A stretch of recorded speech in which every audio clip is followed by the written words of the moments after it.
तर आज तुम्हाला मी वेगळी एक ट्रेडिशनल डिश दाखवणार आहे। तर मंडळी, माझ्या हॅपी हाऊस मध्ये आपल्या सर्वांचे पुन्हा एकदा स्वागत। सो मंडळी, तुम्हाला मी परवाच्या दिवशीच दोदल कसं बनवायचं ते दाखवलेलं आहे। आज माझ्यासोबत माझी मम्मी आहे। आज माझी मम्मी आपल्याला रेवाळ म्हणजेच वाडवळी भाषेमध्ये त्याला मुंगरं असंही म्हटलं जातं आणि ते कसं बनवायचं ते आज माझी मम्मी दाखवणार आहे आपल्याला। मम्मी चल, किती काय प्रमाण घ्यायचं ते आपण बघूया।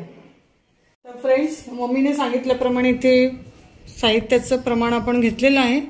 इथे मी पाव किलो तांदळाची भिरड घेतलेली आहे, साधारण जाडसर अशी करून। अर्धा किलो सफेद गूळ घेतलेला आहे। एक संपूर्ण नारळ किसून घेतलेला आहे।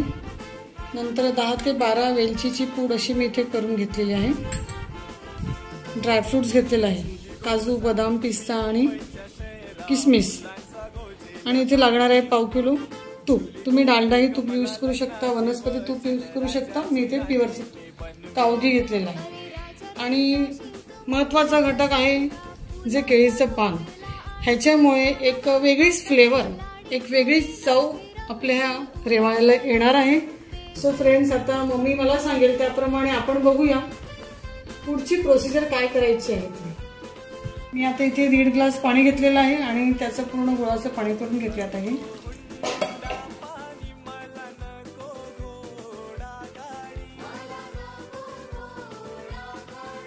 फ्रेंड्स, पूर्ण हे गुळाचं पाणी करून घेतलेलं आता आपण हे गाळून घेणार आहोत।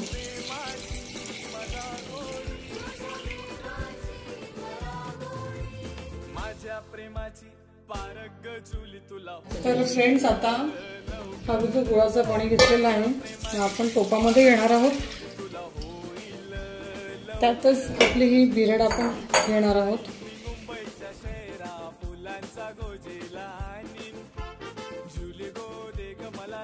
त्याची पूड जी मी केलेली आहे ती घेते पूर्ण। नारळ घेते। आता हे पूर्ण थोडंसं चवीनुसार आपण याच्यामध्ये मीठ घेणार आहोत, अगदी थोडंसं। आणि आता हे सगळं मिश्रण एकजीव करायचं आहे।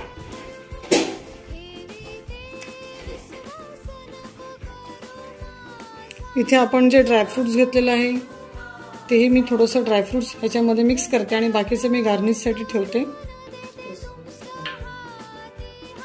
2 ते 3 चमचे मी याच्यात तूप टाकणार आहे।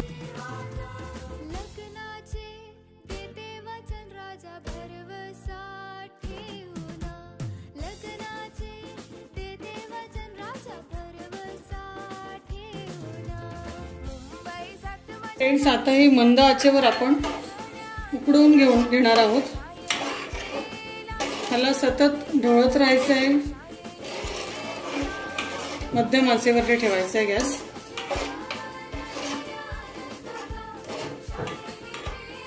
पुढची प्रोसिजर आहे, इथे मी केळीची पानं घेतलेली आहेत। पुढच्या प्रोसेससाठी आपण त्याला तूप लावून घेणार आहोत।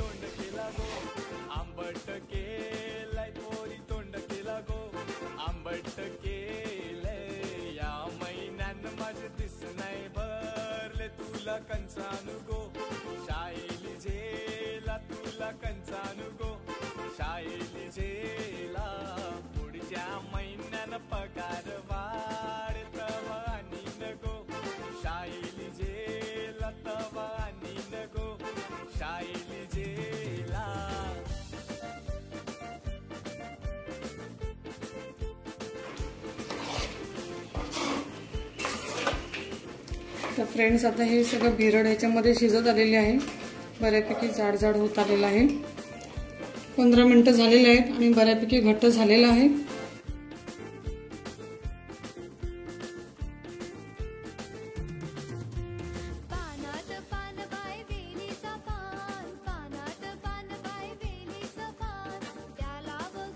आता हे बऱ्यापैकी असं घट्ट झालेलं आहे। जवळजवळ 20 मिनिटं मी चांगल्या प्रकारे ढवळून घेतलेलं आहे आणि असं बघा टोपाला लागलं नाही पाहिजे खाली। आता गॅस बंद करते मी। सो फ्रेंड्स, आता नेक्स्ट स्टेप घेते, ते कुकरमध्ये आपण पुढचं प्रोसिजर करणार आहोत। तूप लावून घेणार आहोत कुकरला।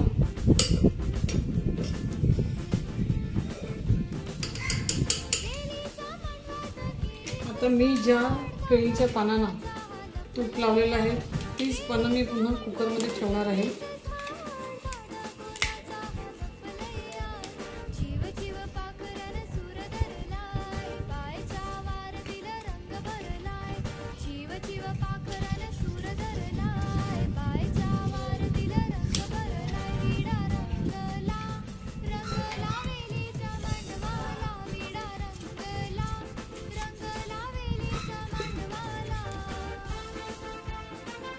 पूर्ण असं केळीच्या पानाने कव्हर करायचं आहे.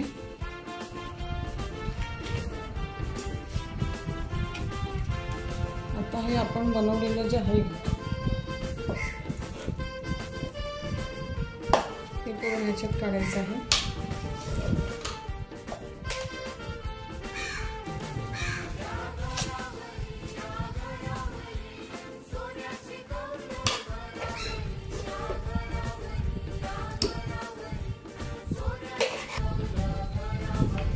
हे असं याच्यामध्ये आपण उतरवून घ्यायचं आहे.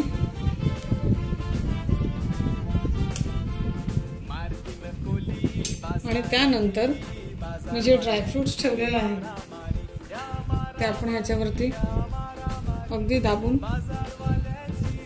लावणार आहोत.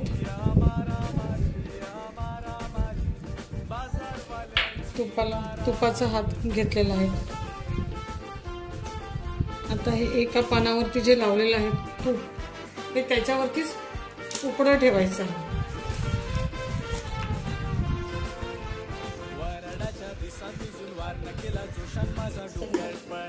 आता आपण ह्याची कुकरची शिट्टी काढलेली आहे आणि जवळजवळ 1 तासभर मी मंद आचेवरती ठेवणार आहे. तर फ्रेंड्स, जवळजवळ 1-1.25 तास मी ठेवलेलं होतं आणि आता छान खरपूस वास सुटलेला आहे. सो मी आता गॅस बंद करते आणि त्यानंतर जवळजवळ 2 ते 3 तास मी असंच थंड होण्यासाठी ठेवणार आहे. तर फ्रेंड्स,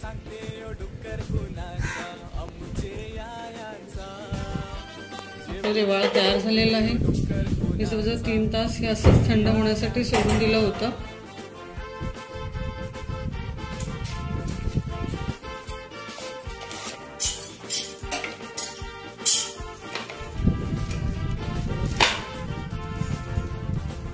छान प्रकारे हे तयार झालेलं आहे.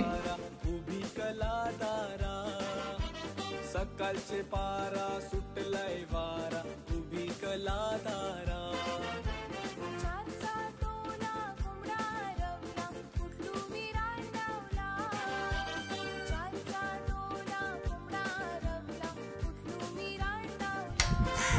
टोटल आपल्याला ह्याला जवळजवळ 4 तास गेले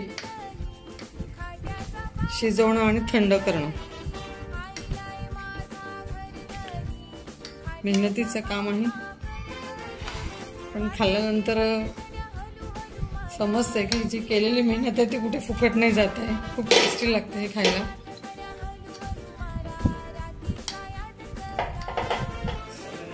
तब्बल 3 ते 4 तासानंतर आपला रेवाळा तयार झालेला आहे. सो मला आशा आहे तुम्हाला ही आमची रेसिपी नक्कीच आवडली असेल तर तुम्हीही ट्राय करून बघू शकता. Thank you for watching.